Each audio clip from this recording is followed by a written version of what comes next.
ان عورتوں یا ان لڑکیوں کے لیے اسکول کھولنا شروع کر دیے. یعنی اب جو نو schools began to set up in at different the places for the girls schools began set up in different places of India.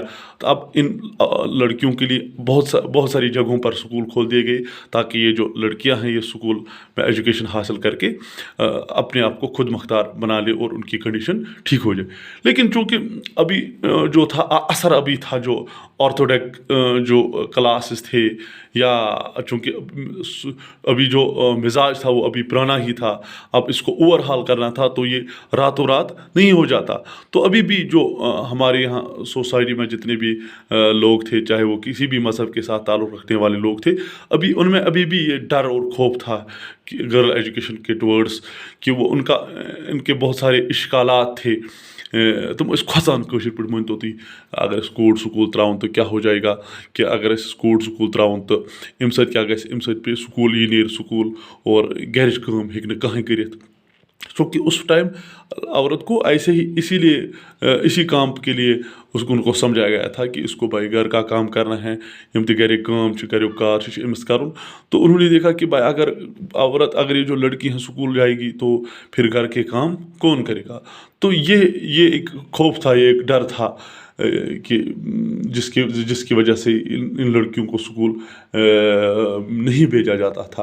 اور دوسری ایک اہم بات وہ یہ تھی کہ یم ٲسۍ دپان کہ یُس ہسا کور چھِ أمِس چھِ سکوٗل گژھنہٕ خٲطرٕ مارکیٹ مٔنٛزۍ پکُن, وتو پیٚٹھۍ پکُن, سڑکو پیٚٹھۍ پکُن, تہٕ اَمہِ سۭتۍ ہیٚکہِ أمۍ سٕنٛدِس یُس یہِ کریکٹر چھُ اَمہِ سۭتۍ ہیٚکہِ خراب گٔژھِتھ. تو ایک یہ اوس اکھ خوف اکھ اِہنٛدٮ۪ن لُکن ہٕنٛدٮ۪ن دِلن منٛز کہ یہِ ہسا گژھِ اگر ہسا یہِ سکوٗل گژھِ تہٕ أمۍ سُنٛد کریکٹر ہسا ہیٚکہِ تتہِ خراب گٔژھِتھ. یعنی if we will send girl to the school, she would have to walk through public places and this would have an correct influence on them. اگر ہسا سکوٗل ترٛاوُن تٔمِس چھُ پبلک پلیس منٛز سڑکو پٮ۪ٹھ اپٲرۍ کِنۍ پکُن تو اس سے اس کا کریکٹر خراب ہو جائے گا. تو یہ ساری چیزیں جو تھی اس وقت لوگوں کے دلوں میں تھی.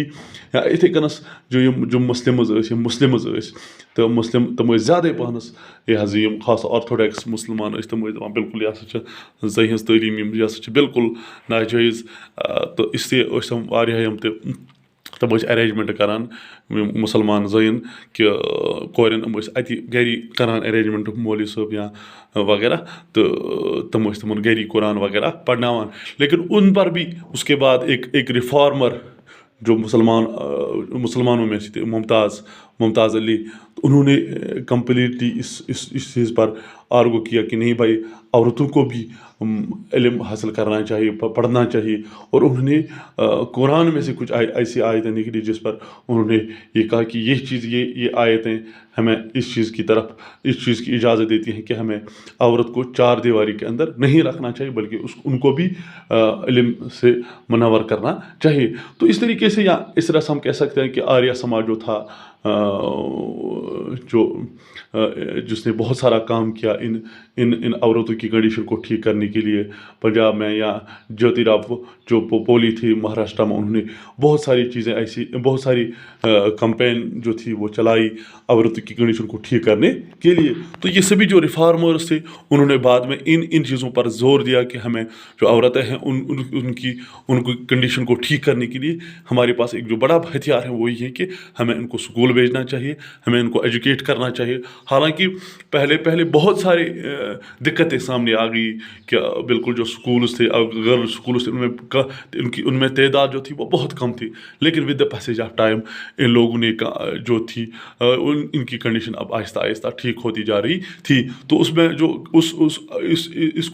اس کنڈیشن عورتوں کی کنڈیشن کو ٹھیک کرنے میں ایک بہت بڑا کلیدی جو رول ادا کیا وہ پرنٹ نہیں کیا.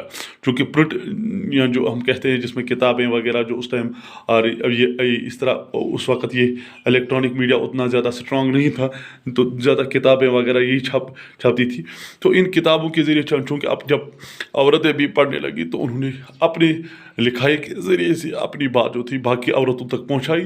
تو with the passage of time ان عورتوں نے بھی بعد میں اس چیز کی طرف دھیان دیا اور انہوں نے پڑھنا شروع کیا. خاص طور پر جو سوسائٹی جو تھی اب جنرلی وہ اویئر ہونے لگی کہ بھائی نہیں ہمیں ان لڑکیوں کو بھی پڑھنے کی اجازت دینی چاہیے اور ان کو بھی ایجوکیٹ ہمیں کرنا چاہیے اور ان کی کنڈیشن کو بھی ہمیں ٹھیک اور سدھارنا چاہیے. تو اس طریقے سے جو عورتیں تھیں جو لڑکیاں تھیں وہ اب اسکول جانے لگی اور ان کی اسکولنگ اب باضابطہ طور پر شروع ہونے لگی.